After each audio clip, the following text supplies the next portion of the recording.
ya Nabii Suleimani in deeply, yani indani, yani kwa ndani zaidi. Yani nataka niende ndani sana. Ndugu zangu, katika maisha haya watu wengi sana tumekuwa tukitafuta njia za kutoka, lakini nilishawahi kuambia hivi, kwa nguvu na akili mwanadamu atapata hela ya kuvaa, hela ya kula, au ya kununua simu, au ya kulipa kodi, lakini mambo makubwa kama kujenga nyumba ya kifahari, kuwa na magari ya kifahari, kuwa na pesa nyingi, ni jambo ambalo kwake litakuwa ni mlima ambao hawezi kuufika mwisho. Utasema duniani hatuko kwa ajili ya hivyo. Unajua kuna wasirika wa imani, lakini Mwenyezi Mungu anasema vitu vyote vizuri vimeachwa kwa ajili ya watu wenye maarifa.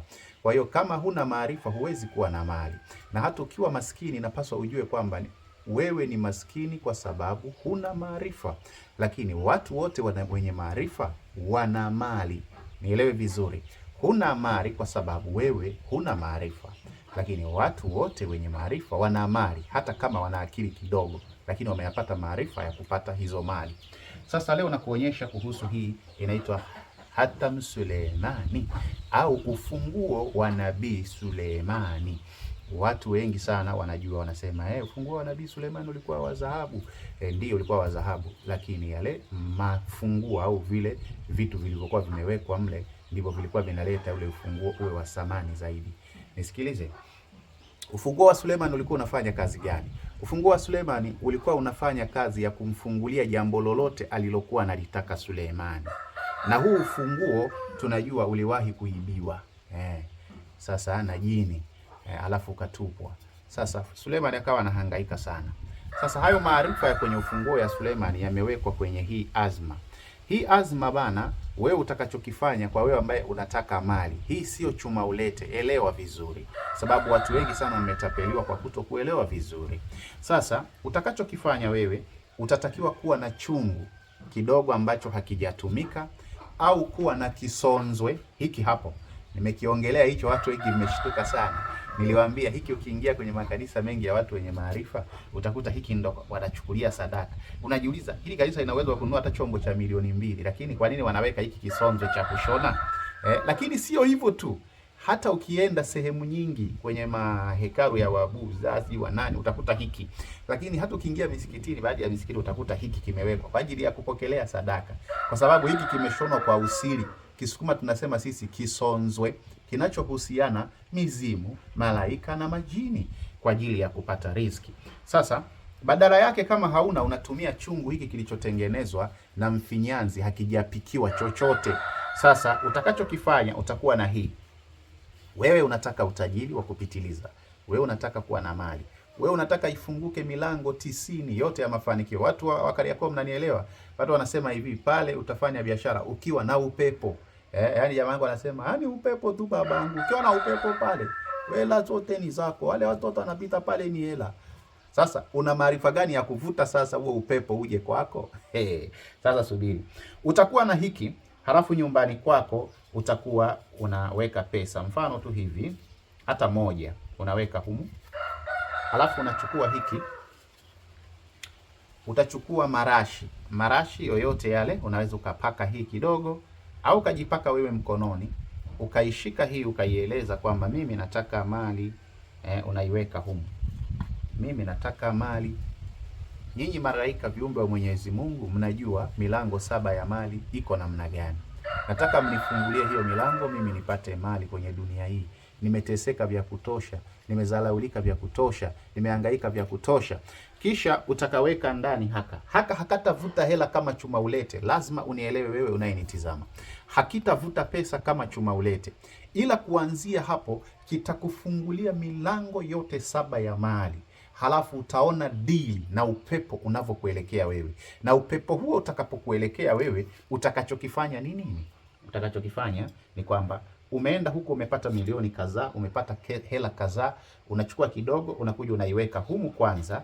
Halafu baada ya masaa 2 au ilale humo, kesho yako unaitoa, unaenda kuchanganya na zingine, unapeleka benki.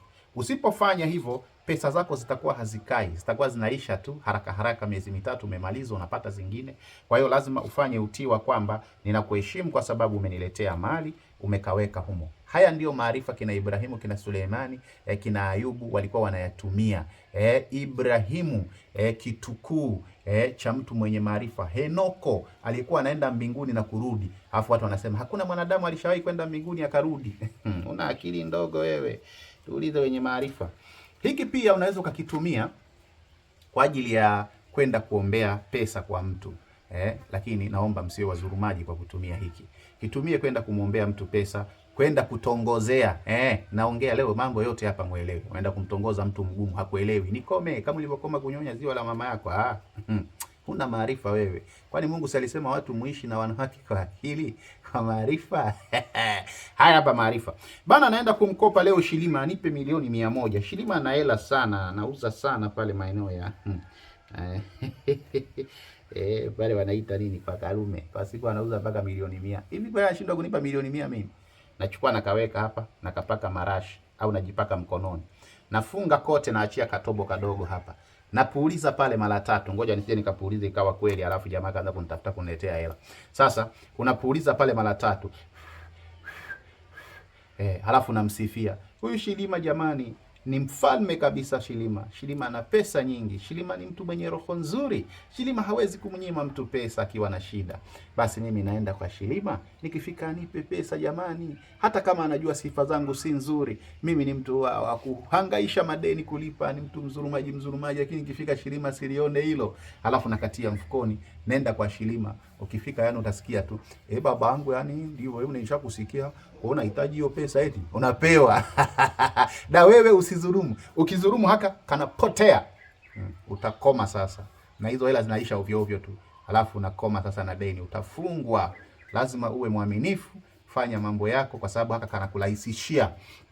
Unataka kuonana na mheshimiwa, unajua huyu mheshimiwa kiniona hata nisikelezea hoja zangu.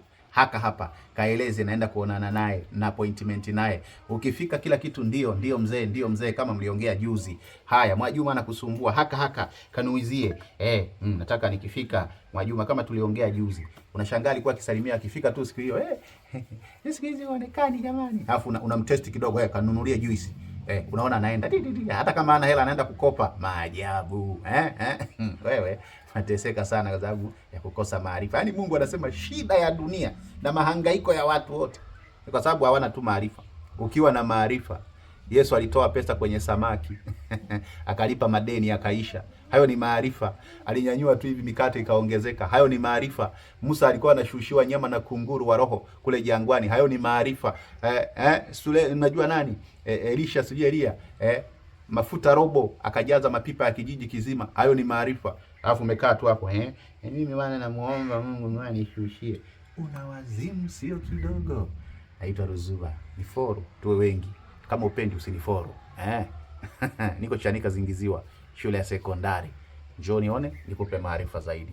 Asante.